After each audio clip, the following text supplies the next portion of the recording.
విశ్వేశ్వరం. ఓం నమశివాయ. ద్వాదశ జ్యోతిర్లింగాలలో విశ్వేశ్వర జ్యోతిర్లింగం ఉత్తరప్రదేశ్లోని కాశీ నగరంలో ఉంది. ఈ కాశీ నగరాన్ని వారణాసి అని కూడా పిలుస్తారు. జ్యోతిర్లింగ క్షేత్రాలలో ఈ కాశీలో ఉన్న విశ్వేశ్వర జ్యోతిర్లింగ ప్రాముఖ్యత, మహత్యం గురించి సనాతన ధర్మాన్ని పాటించే ప్రతి ఒక్కరూ తప్పక తెలుసుకోవాలి. ఇంకా అంతేకాదు, మన ధర్మాన్ని పాటించే ప్రతి ఒక్కరూ తప్పక దర్శించుకోవాల్సిన అద్భుతమైన మరియు మహిమాన్వితమైన క్షేత్రం ఈ కాశీ విశ్వేశ్వర జ్యోతిర్లింగం. ఈ కాశీ నగరాన్ని ఈ సృష్టిలోని మొదటి నగరంగా, ఇంకా ఈ సృష్టి అంతంలో ఈ కాశీ నగరమే చివరి నగరంగా ఉంటుందని మన పురాణాలలో పేర్కొన్నారు. ఇప్పుడు ఈ కాశీ నగర చరిత్ర గురించి, ఇంకా ఇక్కడ ఆదిదేవుడైన శంకరుడు జ్యోతిర్లింగ రూపంలో ఎందుకు ఎలా వెలిశాడో ఈ వీడియోలో చూద్దాం. ఈ అనంత సృష్టి ప్రారంభానికి ముందు ఈ విశ్వమంతా శూన్యంతో నిండి ఉండేది. అప్పుడు కేవలం ఒక పరబ్రహ్మ శక్తి మాత్రమే ఈ విశ్వమంతా వ్యాపించి ఉండేది. దానినే ఇప్పుడు మోడర్న్ సైన్స్ వాళ్ళు కాస్మిక్ ఎనర్జీ అని కూడా అంటారు. ఆ పరబ్రహ్మ శక్తి నిత్యమైనది, శాశ్వతమైనది. ఇంకా అది జ్ఞానం, ఆనందంతో నిండి ఉన్న ఒకే ఒక్క మహాశక్తి. ఆ పరబ్రహ్మే కాకుండా ఈ అనంత సృష్టిలో రెండవ శక్తి అంటూ ఏమీ లేదు. కానీ మన ఈ సృష్టి ప్రారంభానికి ముందు ఆ పరబ్రహ్మ శక్తి ఒక సంకల్పం చేసుకుంది, సృష్టి చేద్దామని. అలా ఆ సంకల్పం తర్వాత ఈ సృష్టి ఆరంభం మొదలైంది. మొదట ఒకే ఒక నిర్గుణ అంటే గుణాలు లేని మరియు నిరాకార అంటే రూపం లేని శక్తి, పరబ్రహ్మ శక్తి మాత్రమే ఈ విశ్వమంతా ఉంది. ఆ పరబ్రహ్మ శక్తి ఒక ఆకారం ఏర్పరచుకొని ఈ సృష్టి ఆరంభానికి ముందు స్త్రీ పురుష భేదంతో 2 రూపాలను పొందింది. అలా పొందిన 2 రూపాలలో పురుష రూపాన్ని శివుడు అని, స్త్రీ రూపాన్ని శక్తి అని పిలిచారు. అలా ఏర్పడిన ఆ శక్తి రూపాలు చిదానంద స్వరూపులు అంటే స్వచ్ఛమైన జ్ఞానం, ఆనందంతో నిండినవారు అని. వీరి శక్తి అనంతం. వారు తమ మాయాశక్తితోనే ఈ సృష్టికి మూలాకారణమైన ప్రకృతి అంటే స్త్రీ స్వరూపాన్ని, పురుషుడు అంటే చైతన్య స్వరూపాన్ని సృష్టించారు. ఇక్కడ మాయాశక్తి అనే మాటకు అర్థం వేరేదేదీ కాదు, అది శివశక్తులకి ఉన్న సృష్టి సామర్థ్యం. మనం ఈ లోకాన్ని ఏ పంచ జ్ఞానేంద్రియాల ద్వారా అర్థం చేసుకుంటున్నామో ఆ పంచ జ్ఞానేంద్రియాలకు ఆ శక్తి వచ్చింది ప్రకృతి వల్లనే. కానీ ఆ ప్రకృతికి ప్రాణం పోసేది చైతన్య శక్తి, అదే ఆ పురుషుడు. అలా శివ శక్తులచే సృష్టించబడిన ప్రకృతి పురుషులు తపస్సు చేసి శ్రేష్టమైన సృష్టిని చేయాలి అని పరబ్రహ్మ నుండి ఒక సందేశం విన్నారు. ఇది విని వారు ఆశ్చర్యపోయారు. తపస్సు అంటే ఏమిటి, ఎలా చేయాలి, ఎక్కడ చేయాలి అని అడిగారు. అప్పుడు నిర్గుణుడైన పరబ్రహ్మ శక్తి నుండి వచ్చిన ఆ శివుడు ఒక ప్రకాశవంతమైన, శుభమైన, అందమైన నగరాన్ని ఆ శూన్యంలో సృష్టించాడు. అది 5 క్రోసుల విస్తీర్ణంలో అన్ని సదుపాయాలు కలిగిన నగరం. ఆ నగరాన్ని చూసిన పురుషుడు రూపంలో ఉన్న శ్రీమన్నారాయణుడు అక్కడ కూర్చొని శివుణ్ణి జ్ఞానిస్తూ తపస్సు చేయసాగాడు. ఆయన తపస్సు వల్ల అక్కడ దివ్యమైన జలం ఉద్భవించింది. ఆ జలంతో శూన్యమంతా నిండిపోయింది. మిగతా ఎలాంటి దృశ్యమూ కనిపించలేదు. ఆ జలంలో శ్రీమన్నారాయణుడు ఆనందంగా లీనమయ్యాడు. అలా ఆ శూన్యమంతా నిండి ఉన్న ఆ జలాన్నే ఇప్పుడు సైంటిస్టులు డార్క్ మ్యాటర్ అని కూడా అంటారు. ఆ సమయంలో శివుని చెవి నుండి ఒక దివ్యరత్నం జారిపోయి నారాయణుని ఎదురుగా భూమిపై పడింది. ఆ మడిపడిన స్థలం మణికర్ణిక అనే పవిత్ర తీర్థంగా ప్రసిద్ధి చెందింది.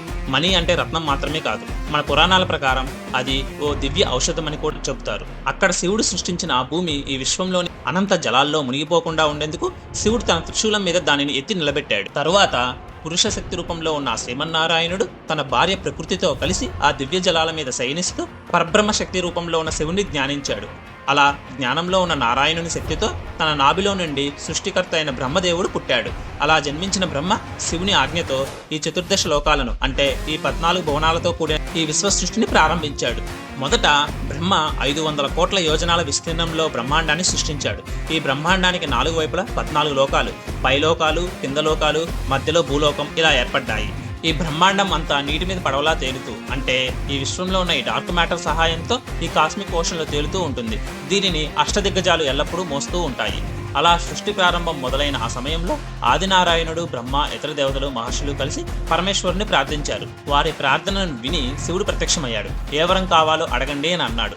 అప్పుడు అందరూ కలిసి ఇలా కోరారు: ఓ దేవదేవ, పరమాత్మ, కైలాసవాస, నీవు ఈ కాశీ పట్టణంలో జ్యోతిర్లింగ రూపంలో వెలసి శాశ్వతంగా అక్కడ భక్తులచే పూజలు అందుకుంటూ ఉండాలి అని కోరుకోగా ఆ కోరికను శివుడు సంతోషంగా ఆమోదించాడు.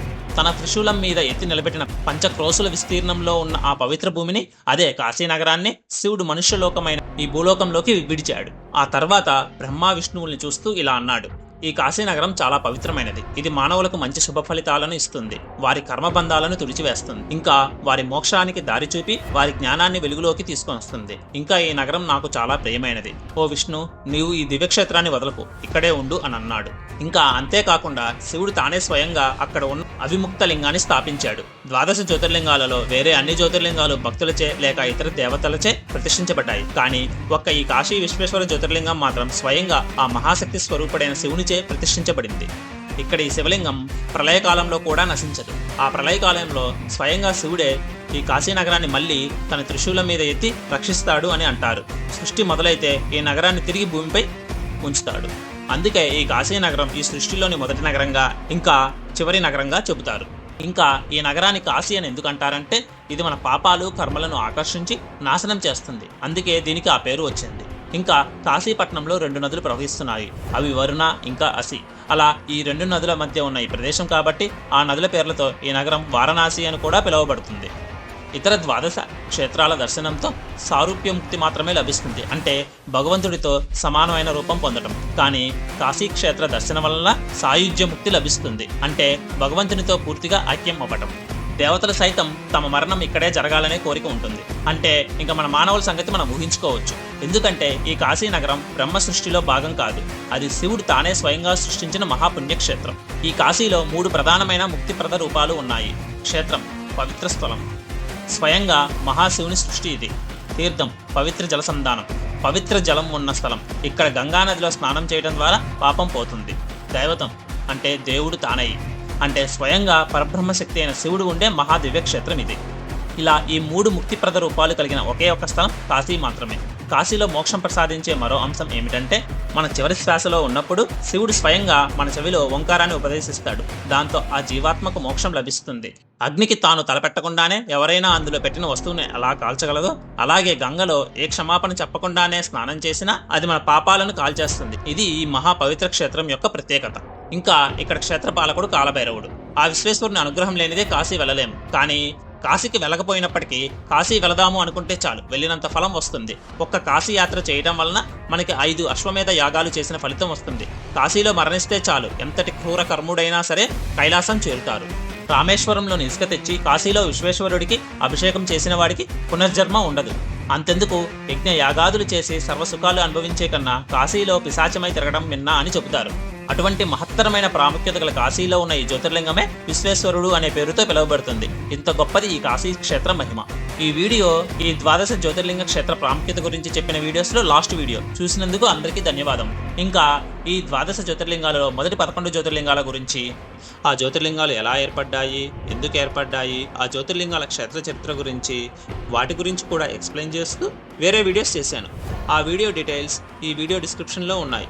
సో ఇంట్రెస్ట్ ఉన్న వాళ్ళు తప్పక చూడండి. Thank you for watching. మీకు ఈ వీడియో నచ్చితే please like, share and support సనాతన సృష్టి.